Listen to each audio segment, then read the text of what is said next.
Hello friends, कैसे हैं आप सभी। Welcome to Diwakar education hub. जैसे कि आप सब जानते हैं कि हमारा कम्युनिकेशन के लेक्चर्स स्टार्ट हो चुके हैं। यूजीसी नेट की अगर आप प्रिपरेशन कर रहे हैं तो प्लीज़ जल्दी से जल्दी हमसे जुड़िए और इस कोचिंग का बेनिफिट उठाइए। आप सबको पता है वर्क एट होम चल रहा है और हम ऑनलाइन क्लासेस इसीलिए आपको प्रोवाइड कर रहे हैं क्योंकि हम जानते हैं आप बाहर जाके कोचिंग नहीं ले सकते, तो आप ऑनलाइन क्लासेस हमारी ले सकते हैं। फ्रेंड्स, कोई भी स्टडी मटेरियल अगर आपको दिए हुए सब्जेक्ट्स की चाहिए, commerce, management, economics, education, HRM, इसकी हम ऑनलाइन क्लासेस भी प्रोवाइड कराते हैं आपको और स्टडी मटेरियल भी प्रोवाइड कराते हैं। तो अगर आपको कोई भी क्वेरी है तो आप कॉल कर सकते हैं, व्हाट्सएप कर सकते हैं दिए हुए नंबर पे। और अगर आपको और डिटेल चाहिए तो आप डिस्क्रिप्शन बॉक्स में आपको लिंक मिल जाएगा फ्रेंड्स, आप वहाँ भी जा सकते हैं और वहाँ जाके आप चेकआउट कर सकते हैं इन सब चीज़ों के बारे में। तो चलिए फ्रेंड्स, अब हम आगे बढ़ते हैं। अब तक हमने कम्युनिकेशन के बारे में पढ़ा है, 2 लेक्चर्स मैं पहले दे चुकी हूँ। अगर आपको कोई भी प्रॉब्लम है या आपने नहीं देखे हैं तो पहले आप कम्युनिकेशन का लेक्चर 1 और 2 देख लीजिए। उसके बाद आज हम कम्युनिकेशन का 3rd लेक्चर कर रहे हैं जिसमें मैं आपको इफ़ेक्टिव कम्युनिकेशन के बारे में बताऊंगी, इसकी कैरेक्टरिस्टिक्स के बारे में बताऊंगी, नीड और पर्पस क्यों ज़रूरी है कम्युनिकेशन वो बताऊंगी, और कम्युनिकेशन के जो रोल्स हैं उनके बारे में भी हम डिस्कस करेंगे। साथ जैसे ही मैंने आपको कहा था कि अब हम हर लेक्चर में 5 MCQs ज़रूर करेंगे, तो वो भी आज हम करने वाले हैं।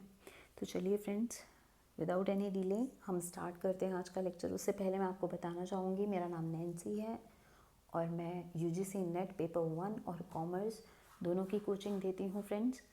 तो चलिए स्टार्ट करते हैं हमारा लेक्चर। सबसे पहले हम देखते हैं इफ़ेक्टिव कम्युनिकेशन। इफ़ेक्टिव कम्युनिकेशन क्या होता है friends? Effective communication is a process of exchanging ideas, thoughts, knowledge and information such that the purpose or intention is fulfilled in the best possible manner।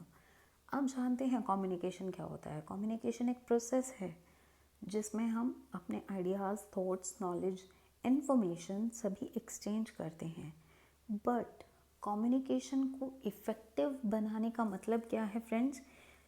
ताकि जो भी पर्पस है हमारा, एक sender कोई ना कोई ऑब्जेक्टिव लेके, कोई ना कोई पर्पस लेके इस प्रोसेस को करता है, कम्युनिकेशन प्रोसेस को करता है, अगर वो बेस्ट पॉसिबल मैनर में फुलफ़िल हो जाता है उसका ऑब्जेक्टिव, तभी हम उस प्रोसेस को, उस कम्युनिकेशन प्रोसेस को इफ़ेक्टिव मानते हैं। सिंपल वर्ड्स में कहें तो it is nothing but the presentation of views by the sender in a way best understood by the receiver. That means sender अपने व्यूज़ की प्रेजेंटेशन इस तरह से करे कि रिसीवर उसी वे में समझे जिस वे में हम चाहते हैं कि वो समझ जाए। बेस्ट वे में रिसीवर तक हमारी बात पहुंच जाए, हमें रिसीवर का फीडबैक मिल जाए, तो हम उस प्रोसेस को, उस कम्युनिकेशन प्रोसेस को इफ़ेक्टिव कम्युनिकेशन कहते हैं। आई होप आपको ये समझ आया मीनिंग। चलिए इसके करेक्टरिस्टिक्स पे और नज़र डालते हैं जिससे आपको इसका मीनिंग अच्छे से क्लियर हो जाएगा। Just delivering a message is not enough, it must meet the purpose of the sender. सिर्फ मैसेज डिलीवर करना ही बहुत नहीं होता फ्रेंड्स, ज़रूरी है सेंडर जिस पर्पज़ से वो कम्युनिकेशन प्रोसेस कर रहा है वो फुलफ़िल होना चाहिए। इसी को ध्यान में रखते हुए कम्युनिकेशन को इफ़ेक्टिव बनाने के कुछ एलिमेंट्स हैं जिनको हमें हमेशा ध्यान रखना चाहिए। क्या हैं वो elements? Clarity and completeness of message. Message अपने आप में कंप्लीट होना चाहिए और क्लियर होना चाहिए। क्लियर से मतलब क्या है?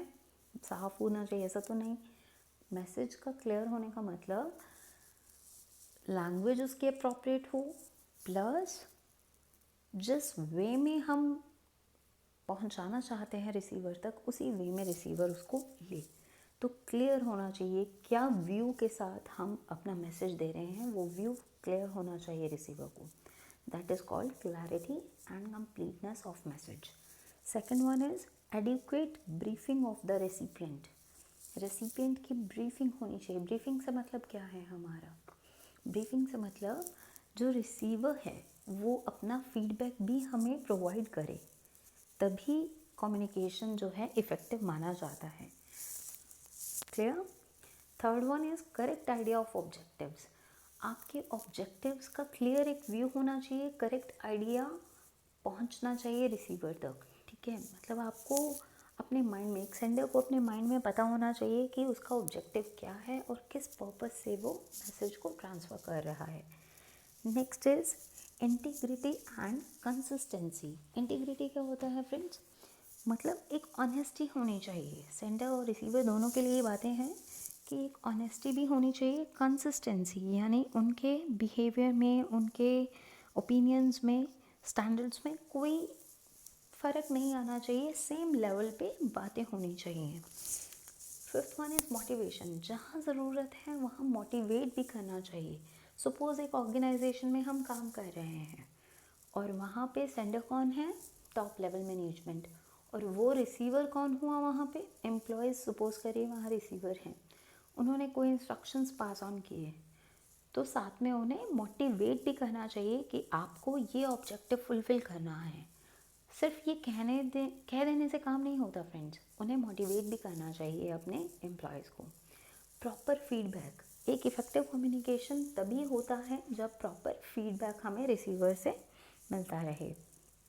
Proper timing. अब सपोज़ करिए मैं आपको रात के 12 बजे ये लेक्चर प्रोवाइड करूँ, क्या वो प्रॉपर टाइमिंग होगा? आई डोंट थिंक कि सभी स्टूडेंट्स 12 बजे एक्टिव होंगे, 12 बजे या मिडनाइट 1 बजे 2 बजे नहीं। तो प्रॉपर एक टाइमिंग होना चाहिए जिस टाइम हमें लेक्चर डिलीवर करना चाहिए। तो वैसे ही सेंडर और रिसीवर के केस में भी है फ्रेंड्स, सेंडर को उसी वक्त मैसेज देना चाहिए जब रिसीवर प्रॉपर एक्टिव होता है। Next is use of appropriate media. हमें अप्रोप्रिएट मीडिया यूज़ करना चाहिए जो हमारे रिसीवर को बिल्कुल अप्रोप्रिएट तरीके से अपनी बात कह सके।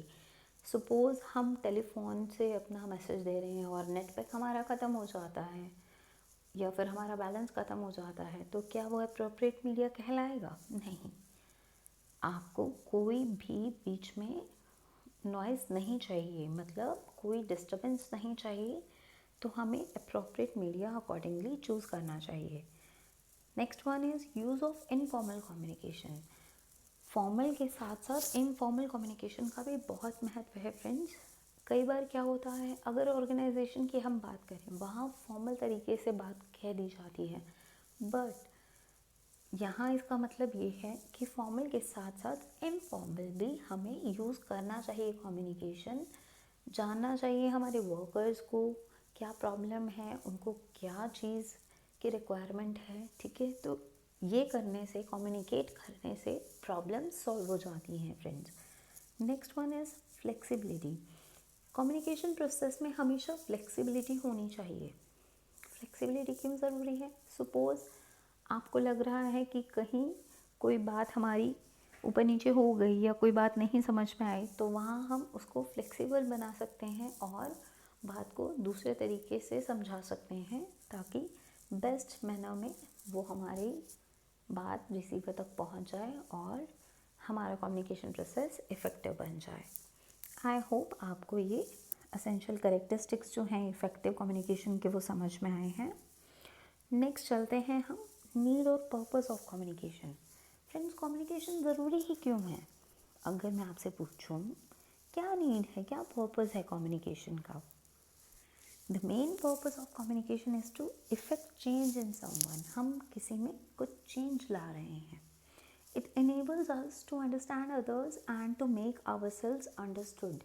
इससे क्या होता है, मैं आपसे कम्युनिकेट कर रही हूँ, शायद मैं कुछ नॉलेज आपको दे जाऊँ और आपके फीडबैक से शायद मैं अपने आप में कुछ इम्प्रूवमेंट कर लूँ, राइट।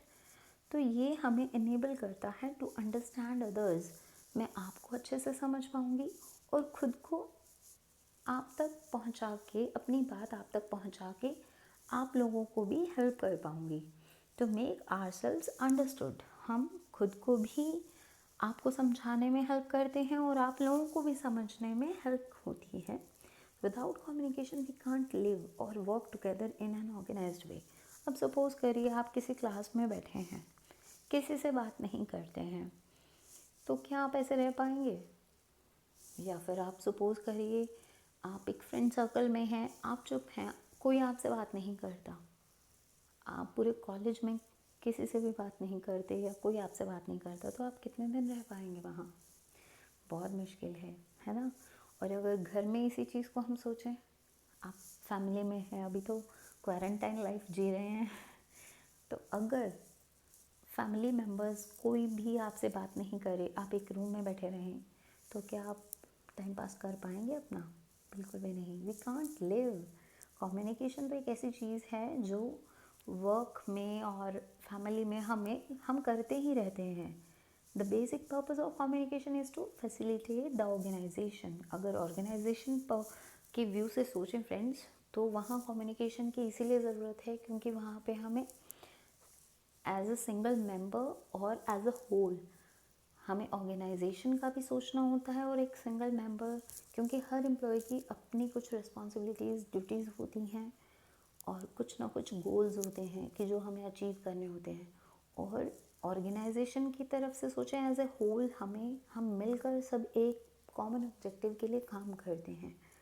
तो इसीलिए बेसिक पर्पस जो कम्युनिकेशन का तभी फुलफिल होगा जब हम मिलकर काम करेंगे। It helps management of planning effectively and controlling efficiently. ये प्लानिंग और कंट्रोलिंग में भी मैनेजमेंट की बहुत हेल्प करता है।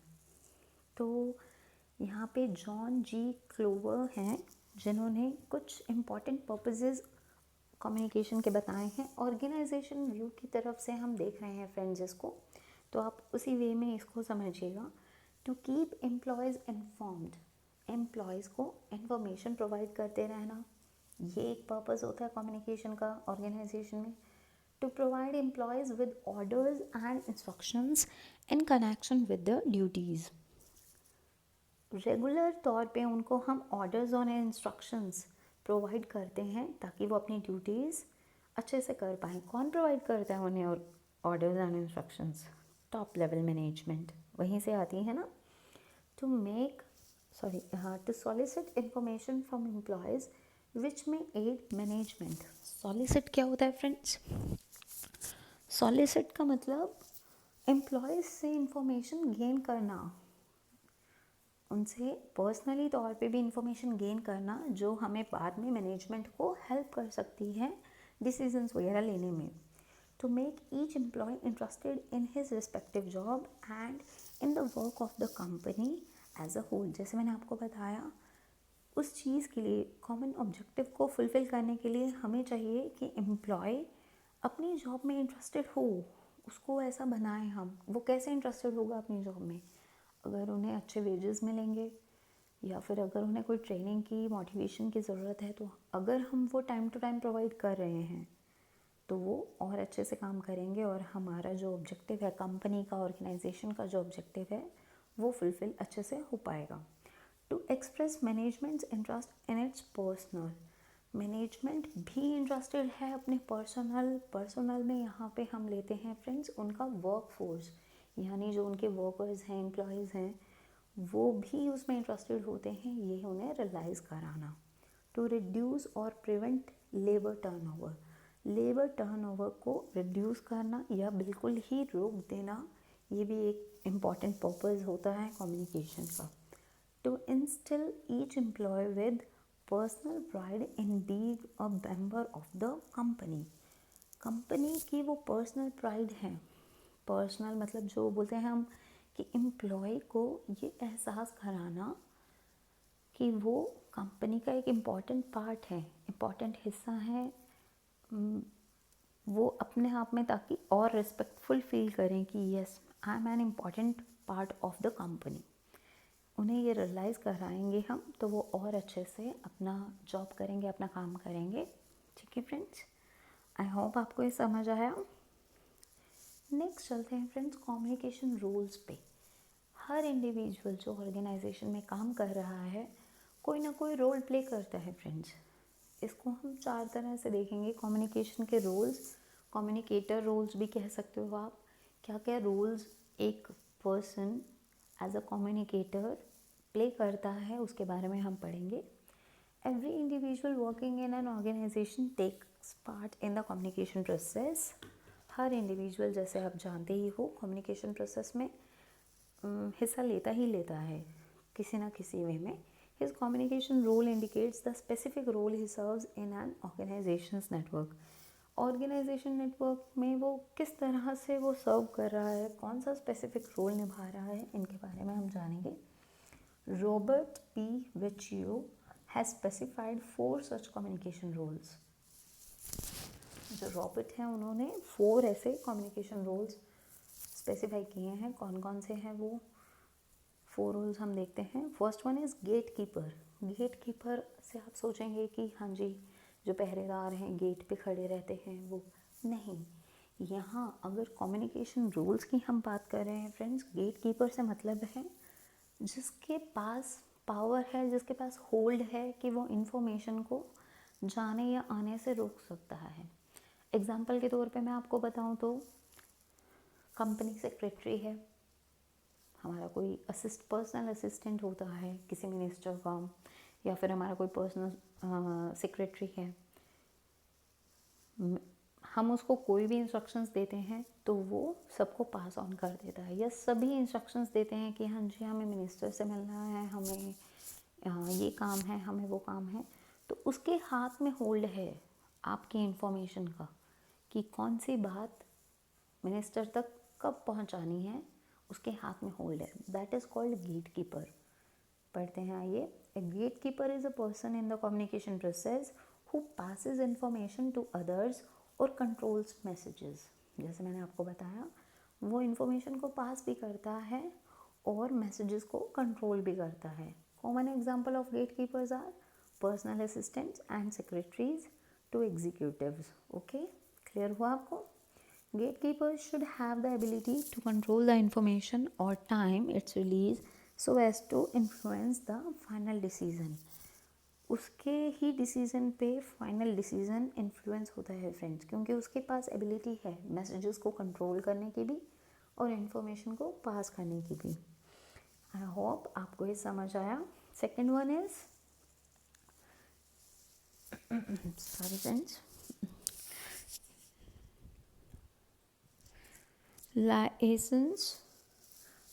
liaison role is performed by a person who serves as a communication link between groups. ये important है फ्रेंड्स, आप समझिए इसको ध्यान से. ऐसे पर्सन जो किसी ग्रुप में इन्वॉल्व नहीं होते बट वो एक बहुत इंपॉर्टेंट रोल प्ले करते हैं. कैसे? क्योंकि वो लिंक होते हैं डिफरेंट ग्रुप्स के बीच में. वो एक लिंक की तरह काम करते हैं, कम्युनिकेट करवाते हैं 2 ग्रुप्स को. मतलब आप ये लगाइए 2 या 2 से ज़्यादा पर्सन्स के बीच में एक लिंक की तरह जो काम करते हैं वो इस कैटेगरी में आते हैं friends. May be but is not a part of other group. This person serves as a bridge between groups that needs to exchange messages. ये पर्सन जो हैं हमारे अलग अलग ग्रुप्स में, अलग अलग डिपार्टमेंट्स में एज अ ब्रिज काम करते हैं. ये एक बहुत ही रोल इम्पॉर्टेंट प्ले करते हैं ऑर्गेनाइजेशन में, क्योंकि ये अलग अलग डिपार्टमेंट को जोड़े रखते हैं friends. Third one is isolates. Isolates कौन से होते हैं friends? An isolate is a person who has very little और no conflict with other members of the organization. Isolate से आजकल आप ये टर्म बहुत सुन रहे होंगे फ्रेंड्स. हमने भी अपने आप को अपने अपने घरों में क्या कर रखा है? आइसोलेट कर रखा है, राइट? तो इससे आप समझ ही गए होंगे आइसोलेट का क्या मतलब है. ऐसे पर्सन्स जो दूसरे मेंबर्स के साथ जिनके कोई कॉन्फ्लिक्ट्स होते नहीं हैं. क्यों नहीं होते? क्योंकि वो अपने आप को रिस्ट्रिक्ट रखते हैं, वो दूसरे लोगों से कम मिलते हैं, कम बातचीत करते हैं. तो बातचीत ही कम होगी तो कॉन्फ्लिक्ट्स होंगे ही नहीं, right? Certain jobs like night guards, chowkidars are characterized by the absence of socializations with other members of the organization. अब जो भी नाइट गार्ड्स हैं या चौकीदार्स हैं वो सभी इसी कैटेगरी में इंक्लूड होते हैं, क्योंकि वो उन्हें ज़्यादा सोशलाइज होने का मौका ही नहीं लगता ऑर्गेनाइजेशन के मेंबर्स के साथ. However there are people who remain isolates by choice. जैसे मैंने आपको भी बताया, हम सब ने अपनी चॉइस से या फिर कहूँ पीएम जी की चॉइस से हम सभी ने अपने आप को आइसोलेट किया हुआ है अपने घरों में. वैसे ही कुछ लोग होते हैं जो ऑर्गेनाइजेशन में खुद को रेस्ट्रिक्ट रखते हैं और अपनी चॉइस से दूसरों से बात नहीं करते. वो इसी कैटेगरी में आते हैं. They may consciously choose not to socialize with coworkers और पार्टिसिपेट इन ग्रेप वाइन. वो खुद से चूज़ करते हैं कि सोशलाइज नहीं होंगे अपने कोवर्कर्स के साथ और पार्टिसिपेट नहीं करेंगे इनफॉर्मल या ग्रेप वाइन कम्युनिकेशन में. Okay, next one is cosmopolites. Cosmopolites क्या होते हैं फ्रेंड? ये वो पर्सन है whose communication network extend far beyond the boundaries of the organization. वो सिर्फ आइसोलेट से बिल्कुल उल्टे फ्रेंड्स. वो सिर्फ ऑर्गेनाइजेशन तक लिमिटेड नहीं रहते. उनके लिंक्स बहुत ज़्यादा होते हैं ऑर्गेनाइजेशन के अंदर और बाहर. बहुत लिंक्स होते हैं और उन्हें लिंक्स की वजह से वो पॉपुलर भी रहते हैं. They have links in the external environment of the organisation. Organisation के बाहर भी उनके काफ़ी लिंक्स होते हैं. These people can serve a gatekeeping role in that the organization's contact with and information from the outside world needs to be passed through them. उनके मतलब वो एक गेट कीपिंग का काम वहाँ करते हैं कि कौन सी इन्फॉर्मेशन बाहर जानी चाहिए या बाहर की कौन सी इन्फॉर्मेशन ऑर्गेनाइजेशन में आनी चाहिए. वहाँ वो गेट कीपिंग का काम करते हैं. लेकिन उनका जो एरिया है वो बहुत वास्ट होता है. उनकी नॉलेज या उनके लिंक्स बहुत ही ब्रॉडर सेंस में देखे जाते हैं. आई होप आपको ये सब समझ आया है. आज जो भी हमने पढ़ा इफेक्टिव कम्युनिकेशन का मीनिंग, उसके कैरेक्टरिस्टिक्स और इसके बाद हमारे कम्युनिकेशन रोल्स, हमने ये सब चीज़ें आज जो करी हैं, नीड और पर्पस. आई होप आपको ये सब समझ में आया. तो चलिए अब चलते हैं MCQs पर. ये भी बहुत इंपॉर्टेंट है फ्रेंड्स, तो ध्यान से करिएगा. कम्युनिकेशन के MCQs. Question number 1, the effective communication will be taking place if. Effective communication के बारे में हमने अभी पढ़ा है, तो वो कब ले सकते हैं हम? If the source is attractive and autocratic, the message is designed according to the listeners, the latest communication technology has been employed, या फिर fourth one is the receiver is passive to receive the messages. इसका आपको हिंदी में meaning समझा देती हूँ, फिर आपको समझ में इजीली आ जाएगा. इफेक्टिव कम्युनिकेशन कब हम ले सकते हैं? जब हमारा सोर्स यानी कि जो हमारा मीडियम है वो अट्रैक्टिव होगा. ऑटोक्रेटिक नहीं, इसका कोई यूज़ नहीं है. The message is designed according to the listeners, जब हमारा जो मैसेज है वो डिज़ाइन करेंगे हम लिसनर्स के हिसाब से. या फिर द लेटेस्ट कम्युनिकेशन टेक्नोलॉजी हम यूज़ करें. कम्युनिकेशन टेक्नोलॉजी हम लेटेस्ट यूज़ करें या पुरानी, ये क्या मतलब हुआ? नहीं. The receiver is passive to receive the message, अगर रिसीवर पैसिव होगा तो वो हमारा मैसेज अच्छे से रिसीव कर ही नहीं पाएगा. तो इसका फ्रेंड्स सही ऑप्शन है option number B, the message is designed according to the listeners. क्योंकि आपने अभी तक पढ़ा ही होगा, इफ़ेक्टिव कम्युनिकेशन तभी पॉसिबल है जब हम लिसनर्स को ध्यान में रख के अपना मैसेज जो है डिज़ाइन करें. Next one is the basic elements. Communication के बेसिक एलिमेंट्स कौन कौन से हैं? The source and the receiver, the message and the receiver, the source and the channel, all of the above. देखिए फ्रेंड्स, बेसिक एलिमेंट्स जो हैं communication के वो हैं सोर्स एंड द रिसीवर. एक सोर्स हमारे पास ज़रूरी होना चाहिए और एक रिसीवर हमारे पास ज़रूरी होना चाहिए. ठीक है फ्रेंड्स, हम सपोज़ करिए हम मैसेज सेंड कर रहे हैं, प्रॉपर सोर्स ही नहीं होगा तो कैसे सेंड करेंगे, और रिसीवर ही नहीं होगा तो किसको सेंड करेंगे.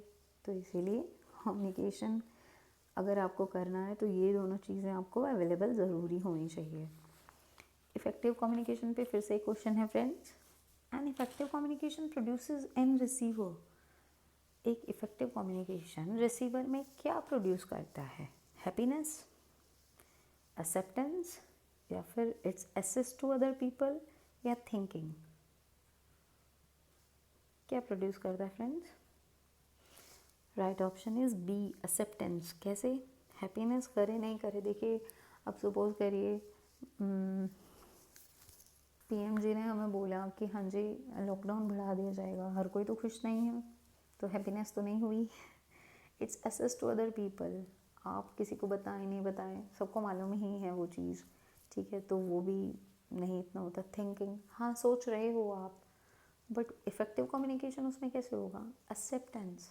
आपने एक्सेप्ट किया उसको और आप 3 मई तक घर पे रुके हुए हो, that is called effective communication.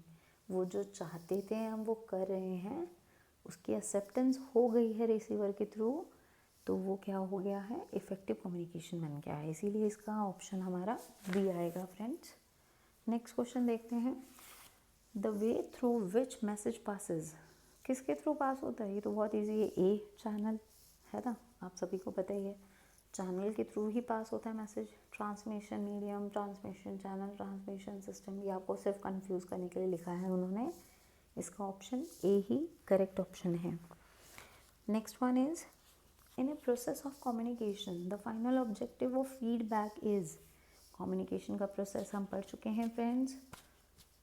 Communication के प्रोसेस में फाइनल ऑब्जेक्टिव फीडबैक का क्या होता है, टू ब्रिंग डिज़ायरेबल चेंज, मतलब हम क्यों डिमांड करते हैं फीडबैक की, क्यों ज़रूरी होता है feedback, to bring desirable change in the process of communication, ताकि कोई कमी अगर रह गई है या कोई चीज़ हमें इम्प्रूव करनी है तो उसमें डिज़ायरेबल चेंजेस हम कर सकें प्रोसेस में कम्युनिकेशन की, या फिर to understand about the content, content के बारे में अंडरस्टैंड कर सकें, to identify the defects of the communicator, communicator तो हम ही हुए, उसके डिफेक्ट्स क्या आइडेंटिफाई करेंगे हम, to diagnose the limits of the message sender, ये दोनों देखिए सेम ही हैं, इसको अलग अलग करके इन्होंने लिखा हुआ है, सी और डी ऑप्शन नहीं है, क्योंकि हम उसके कमियां निकालने के लिए नहीं बैठे हैं फ्रेंड्स, हम डिफेक्ट्स या लिमिट्स देखने के लिए नहीं बैठे हैं, हम ये देखने के लिए बैठे हैं कहाँ कोई कमी अगर रही है या इम्प्रूव करना है